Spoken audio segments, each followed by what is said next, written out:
Hey, how's it going everybody? MrYourWilly here in time for another episode of Terraria. I did remove those pressure plates that were getting really annoying just because I'm not used to them being there. So I keep clicking the door before I hit the pressure plate, so it keeps slamming in my face. Which is completely my fault by being in the habit of clicking it before I go through it. But I just can't seem to break that habit. So I'm just removing the pressure plates completely right now. Maybe when I rebuild my base once 1.2 is out, I'll put pressure plates somewhere to make it easier. But until then, it's just becoming annoying that it keeps slamming in my face like a noob. So that water and lava generation for my obsidian generator seems to be working quite well. I did notice something interesting. Ever since I put this secondary pump to pump it up here, the lava has been refilling extremely fast. Not like lightning speed, but much faster than it was before. And it actually was recharging faster than the water was. So, like if I just turn these guys on and then start breaking away at the obsidian here. Now you got to remember that a little bit of lava plus water will make obsidian. So you don't use the lava as much as you use the water.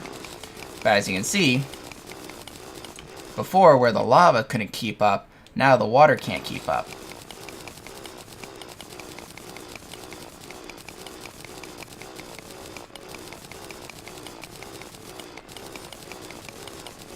So let's just go ahead and clear this all the way to the bottom. There we go. Now that it's completely cleared out, you can see the lava is now refilling before the water has a chance to refill. And that's causing me to have to wait a lot longer for the water to refill than the lava once it gets to this level. Which is quite interesting because that was the complete reverse before I put that secondary pump in. So I'm thinking next time if I rebuild this, I'll put a water pump in. I might even do it on this guy later on. Maybe not this episode, but a future one.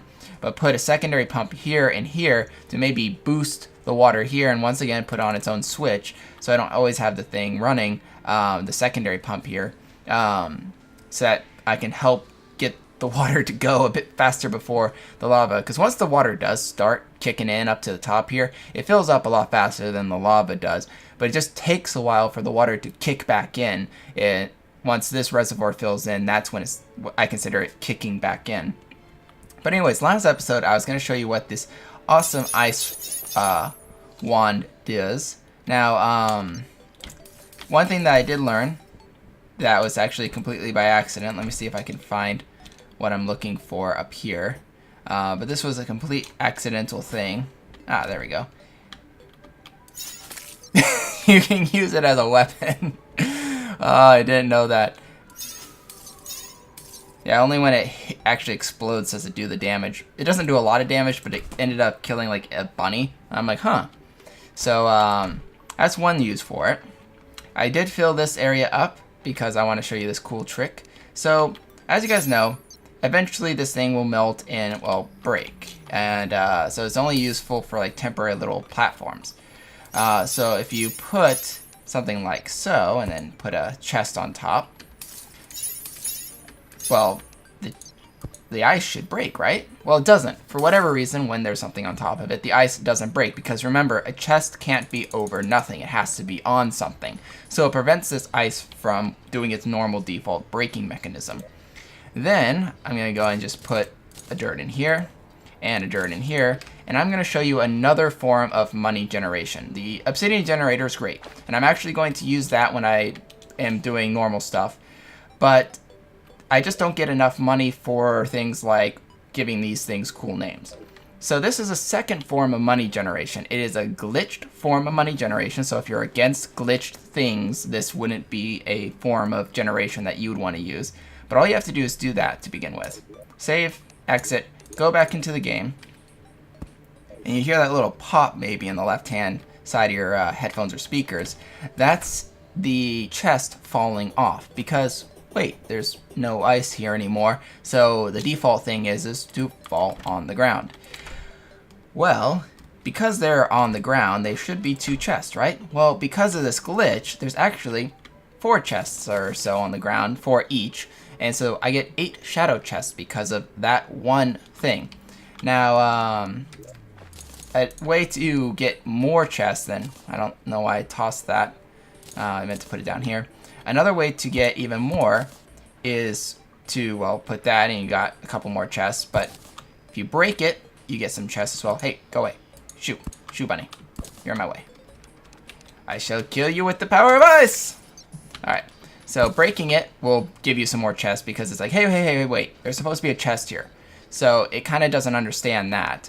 Another way of doing it is by placing an object in between these, like a chest. And then you get a whole bunch. So you can stand here and hold down this chest button and just, well... But be warned, this will lag your game.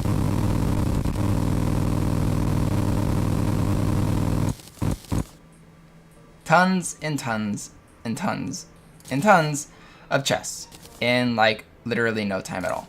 So that is a form of getting money. Like I said, it is a complete glitch, but seeing as he never fixed it until, well, he might fix it in 1.2. Crossing my fingers because I think it's kind of a way cheaty way of getting money. But it is a way of getting money. Now, because I don't want to be super cheaty about it, I'm only going to, let me put a voodoo doll in here. I'm only going to use the money that I get from these chests to enchant my gear. I'm never going to use that money to buy anything from any of the NPCs. Because the only reason why is enchanting things just takes forever and is super costly. So I'm just going to use it as enchanting money. And that way I don't spend forever at that obsidian generator just to get one cool enchant. Especially on some of those items that are like super expensive, like it costs you 3 platinum to enchant this stick. Oh my gosh! So I have no money. So selling each one of these is 9 gold. So if I fill up my inventory, I get a platinum and 70 gold and some silver. Or yeah, silver. No copper though. But like I said, I'm only going to use this for reforging purposes. When I'm done reforging, I'm going to throw this in the trash. Oh, I was going to sell him the voodoo doll. But when I'm done reforging, I'll throw it in the trash. And yes, I will throw a platinum coin in the trash. But the reason why is because I want to be able to do stuff like, why won't you reforge this? Reforge that item. Huh. I wonder why it's not letting me... Can you not reforge armor? Let me look that up. I swore you could reforge armor, but I could be completely mistaken. So, 1 second. I will be back. Yeah, my mistake. It is only accessories and weapons. I thought you could reforge armor as well, but silly me, you cannot. But, you know, it does save me, like, reforging this, which gives me critical strike. Costs 57 gold. Now I have critical strike again. Well, that was lame. Let's try that again. Criticals. You know, you suck. I'm not going to you anymore. I'm going to, like, disown you. You are now going to have a shack in the middle of nowhere. I'll finish moving him when I'm done killing this frickin' goblin army that decided to show up. But that guy is totally not part of our group anymore. He's all like, I'm going to take all your money. I'm all like, no, you won't. Anyways, be back. There we go. Nice little house for the frickin' deserter. You stay there. You know overpriced me. 2 platinums for the same thing. That's just ridiculous talk.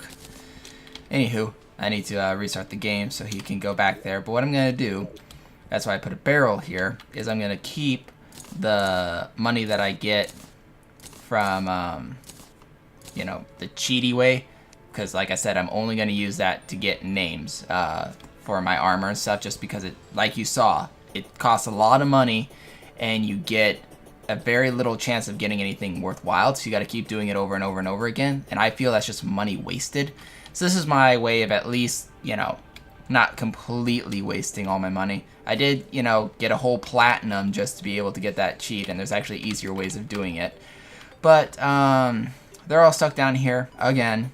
So I'm going to do the whole dig a hole, free them thing. And I shall be back after that. So I was going to fix this thing by putting an output pump here and an input pump there. As you can see, it's wired.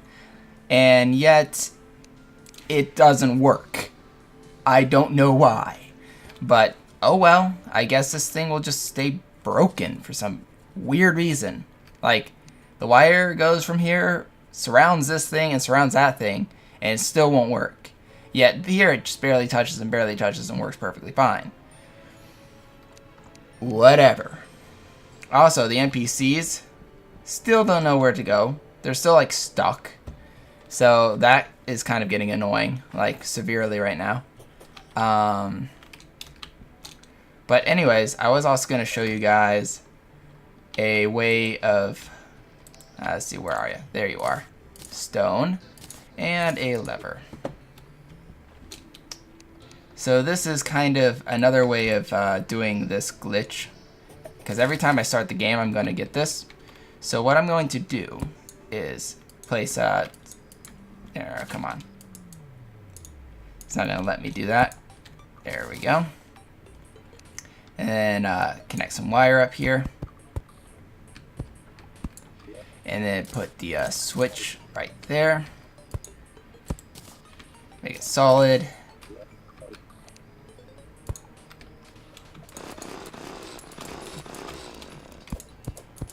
I'm gonna remove this chest if I can. Oh, there we go.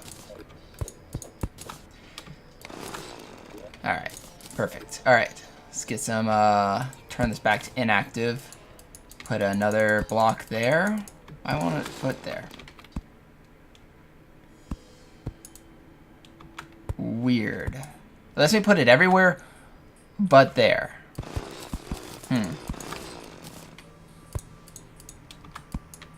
Well, fine. I'll just lift it up one. Alright, there we go. I move this up. Now remember, these are inactive stones, and this one's a wooden platform. Right now, it's just a normal chest. I could take this out, and I could break it if I want to. The nice thing about how it is right now, because they're solid stone, when I leave and start the game, there won't be just random shadow chests spewed all over the place. Like, you know, that, for instance. But if I want to use it, I just pop it like that, and there we go, some chests. I can also, if I feel like it, do this, and that will just like spew out a whole bunch of chests. And then just remember to keep it solid when you leave the game, that way you don't get chests all over the place. But like I said, all you have to do, open the chest, remove the dirt, break it, and there you go. And you can make this as long as you want. You can make it a really huge generator if you want to, like, super cheat. But I'm gonna remove this because this is my normal gold here. But yeah, that's one way you can turn on and off a generator if you don't have the ice one and you do have the inactive stone. It's a bit of a cheaper way of doing it.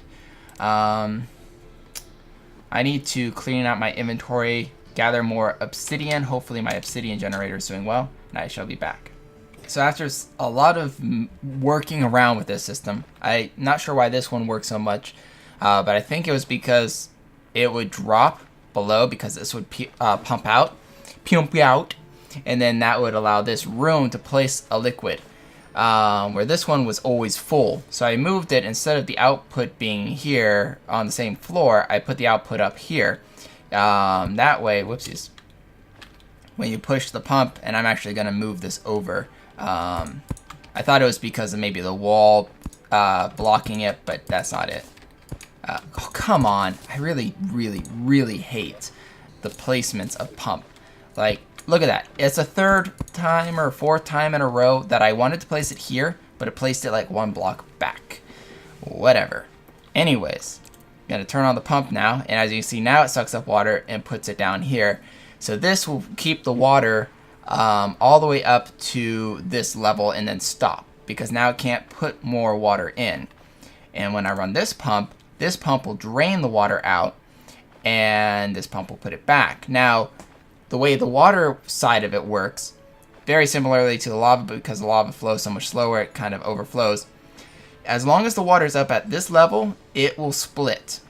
So because I'm using this pump to keep this water level always at this height, it should always split.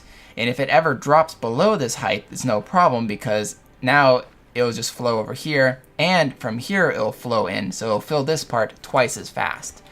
So that should help keep the obsidian generator running to decent speed. Because as you can see, the moment the water is down low enough that it stops here, it's still kind of kicking in because of that second generation. It's still lasting a lot longer than it was before because now it's constantly splitting it. So definitely a much more efficient way of doing it. And now the water's, you know, drained out, but the lava was almost finished too. So this system seems to work a lot more. Obviously, if there's no water in here at all, this will have to generate its normal pace. But by the time this picks up its normal pace, this has now picked up its normal pace, and they should now be a little bit more even. At least that is my hope. Alright, so it's a red moon, but you can only buy these at night, so I'm not going to wait till another night. Cost 75 gold. So there you go for the illegal gun pots.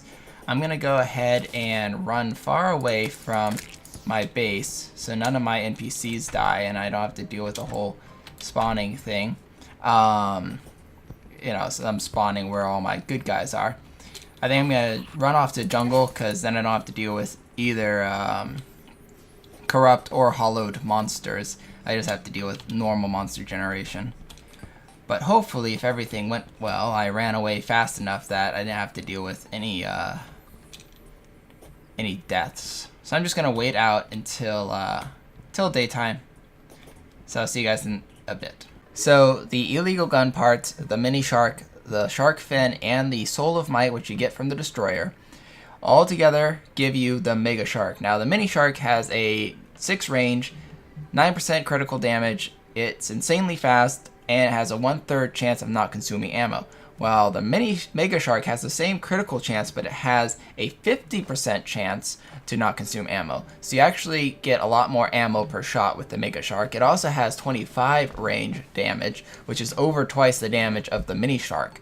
But it is also still insanely fast. So I think it's damage per second. This is the most powerful gun-based weapon. Even the cannon has for DPS, the mega shark is better. The cannon does a lot of damage at once, but the firing range and the fact that you have to use fallen stars as ammo diminish it in my eyes. So this one's awesome. I like how the description is mini shark's older brother.